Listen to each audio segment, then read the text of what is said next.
जी। तो यहाँ पे अगर आप देखो तो मैंने ट्रेड क्यों ली, तो अभी देखें, सबसे पहले ये देख लें कि ये हमारा ऑर्डर लगा हुआ है एक छोटा सा, और ये हमारा टीपी है, और ये हमारा एसएल है। अब एसएल इतना बड़ा क्यों है ये देखें सबसे पहले तो, ठीक है।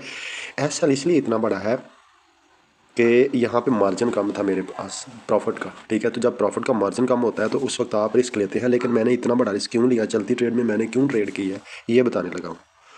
तो मैंने ट्रेड इसलिए की कि जब मैंने देखा कि 15 मिनट में यहाँ पर एक लिक्विडिटी स्वीप हुई है, इस वाली जगह पर 15 मिनट में क्या हुआ है जी, लिक्विडिटी स्वीप हुई है। और लिक्विडिटी स्वीप होने के बाद मार्केट ने उसके बाद क्लोज़ क्या किया है, अप साइड में क्लोज़ किया है। तो इस वाली कैंडल को मैंने वेट किया, ये वाली जो रेड कैंडल है, तो इसने जितने पेंडिंग आर्डर थे नीचे से लिए, और इस वाली कैंडल की क्लोजिंग के ऊपर मैंने क्या कर लिया जी, ट्रेड ले ली थी, बल्कि थोड़ी सी पहले ही मैंने ट्रेड ले ली थी। अच्छा, अब जो है, अब हमारा जो टीपी है या एसएल है उसका फ़ैसला करना है जी। तो टीपी एसएल का जो फैसला है वो कैसे होगा जी, जहाँ पे इसने जो थी वो लिक्विडिटी स्वीप ली थी ना, उसके नीचे आपका टीपी है, और जो लास्ट में उधर उस तरफ जो है वो मैं आपको बड़े टाइम फ्रेम में दिखाता हूँ जी। 80 में गए तो यहाँ पे देखें कि आपकी जो वैसे तो बनता है मेरा टीपी इधर बनता है, यानी इसके ऊपर टीपी बनता है, लेकिन मेरे साथ आपको पता है केस है। केस क्या है, अक्सर ही क्या होता है कि मैं टीपी लगाता हूँ, टीपी से पहले ही मार्केट आ जाती है। अब भी थोड़ा सा हमारा टीपी रहता है, तो अब देखते हैं कि मार्केट हमारे साथ क्या करती है। तो रीज़न मैंने आपको फाइंड आउट कर ली है। तो वैसे जो मेरा असल वाला जो मेथड है वो भी यही है कि 4 आवर में मैंने क्या किया, देखा, डायरेक्शन देखी, ठीक है। उसके बाद 1H में आके मैंने क्या देखा जी, मैंने आके लिक्विडिटी स्वीप होती देखी, ठीक है। अब उसके बाद 15 मिनट में आके मैंने क्या देखा, आके भी लिक्विडिटी स्वीप ही देखी मैंने, और लिक्विडिटी स्वीप के एक कैंडल के बाद मैंने ऑर्डर लगा दिया। और अब देखें कि हमारा जो प्रॉफिट है वो कहाँ पे है, ठीक है। तो आज फिर दोबारा से देखते हैं कि हमारा टीपी हिट होता है कि नहीं होता है जी। छोटी सी हमारी एक ट्रेड है, प्रॉफिट हमारा ये चल रहा है, और हम जो है वो आपको दिखाते हैं कि हमारा प्रॉफिट जो है वो टीपी हिट होता है कि नहीं, आपके बिल्कुल सामने है। अगर मैं आपको थोड़ा सा 15 मिनट में ले जा के दिखाऊँ तो टीपी के बिल्कुल करीब चलेगी हमारी मार्केट। तो यहीं से आप ट्रेड ले सकते थे, और यहाँ से आप ट्रेड ज़रूर करें। लेकिन अभी मैं नहीं कहता हूँ कि अभी ट्रेड करें, अभी तो ये टीपी के पास हो गया है जी, ये देखें।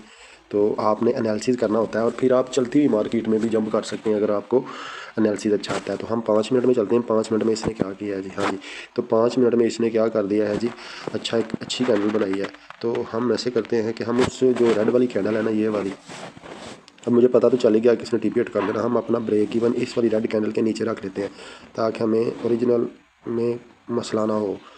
ये ले जी, मैंने अपना ब्रेक इवन कर दिया। अब किसी किस्म की टेंशन नहीं है कि हमें लॉस हो जाएगा। हमें चाहे सेंट में प्रॉफिट दे के अगर ये मार्केट दम से नीचे गिरती है तब भी जो है वो मुझे लॉस नहीं होगा। अब मैंने अपना ब्रेक इवन करना शुरू किया है जी 5 मिनट में, और देखते हैं कि 2 मिनट में मार्केट हमारे साथ क्या सलूक करती है। आप देखते रहिए कि मार्केट में 5 मिनट में, मैंने 15 मिनट में एनालिसिस किया, ये देखना आपने। और ये जो स्ट्रैटेजी है लिक्विडिटी स्वीप वाली, ये 15 मिनट में भी काम करती है भैया, ये 15 मिनट में भी काम करती है, ठीक है जी। तो 15 मिनट में भी काम करेगी, घंटे में भी काम करेगी, ठीक है। तो अब आपने ये देख लेना है कि जब आपकी लिक्विडिटी स्वीप हो जाए आपने तैयारी पकड़ लेनी है, और जैसे ही कोई कंफर्मेशन आए तो आपने क्या करना है जी, वहाँ पे कूद जाना है जी। तो देखें, ये भी तकरीबन मुझे लग रहा है जैसे मेरा टीपी हिट होता हुआ आज आप देख ही लेंगे, क्योंकि टीपी के बगैर जो है वो अब ट्रेडिंग का स्वाद नहीं आता। तो आज तकरीबन देख लें 6:38 हुए हैं जी। अभी आपको अगर टाइम नज़र आ रहा है तो 6:38 हुए हैं जी। ये देखें जी, 6:38 यहाँ पे देखें, ठीक है।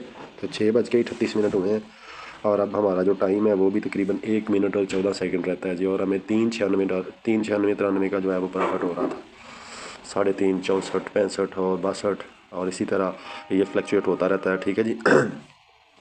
तो अब देखते हैं कि मार्केट हमारे साथ आखिरी मिनट पे क्या करती है। मार्केट ऊपर मज़ीद क्लोज़ करती है, मार्केट जो है वो हमारा जो टीपी है उसको हिट करती है या नहीं करती। तो मैंने जानबूझ के जो टीपी है वो नीचे रखा है, और टीपी मैंने रखा है जी 15 मिनट में बिल्कुल एग्जैक्ट एक इंडिसिजन कैंडल है। तो 4:22, 4:25 हमारा प्रॉफिट है।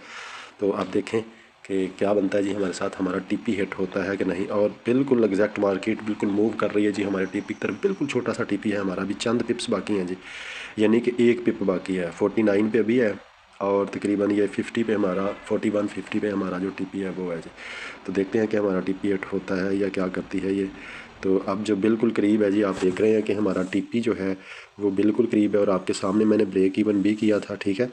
आपके सामने मैंने ब्रेक इवन भी किया था, टीपी हिट होता हुआ आपको दिखाऊं मैं। बस मेरा ये अब जो मकसद है वो यही होता है कि आपको टीपी हिट होता हुआ बिल्कुल टीपी के करीब चलेगी है जी अब मार्केट।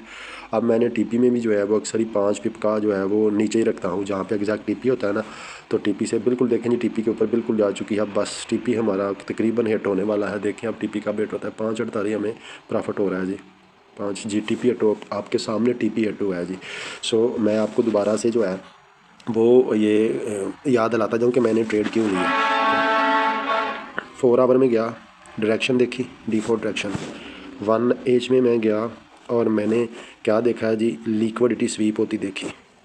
और फिर मैंने एक दफ़ा और 15 मिनट में मैं गया और मैंने क्या किया है जी, लिक्विडिटी दोबारा से कंफर्म किया मैंने, ठीक है। फिर 1 मिनट में समझ लें मैंने एंट्री ले ली है, 5 मिनट में या 1 मिनट में मैंने एंट्री कर दी थी कंफर्मेशन के बाद। तो ये मेरा तरीक़ाकार है और बहुत ज़बरदस्त तरीक़ाकार है। जो ट्रेड भी आपकी लिक्विडिटी के ऊपर है जी, यानी कि जो ट्रेड भी आप लगाएंगे लिक्विडिटी के बाद, 1 एच हो, 1 एच टाइम फ्रेम हो या 15 मिनट टाइम फ्रेम हो, जो काम आप लिक्विडिटी के बाद करेंगे ना वो उस जैसा काम नहीं है। अब इसमें एक और भी चीज़ आती है जनाब, अगर आपने बार बार ज़्यादा ट्रेड करनी है तो उसमें एक ईडीएम का लफ्ज़ यूज़ हुआ है, अक्सर ही मैं अपने दोस्तों को बताया करता हूँ ट्रेनिंग के दौरान। जब ईडीएम हो जाए फिर आपने बार बार ट्रेड करनी, जब बार बार ईडीएम होगा तो बार बार ट्रेड करनी है आपने, ठीक है। आपने वेट करना, और वेट करना ही क्या है जी, एक ट्रेड है।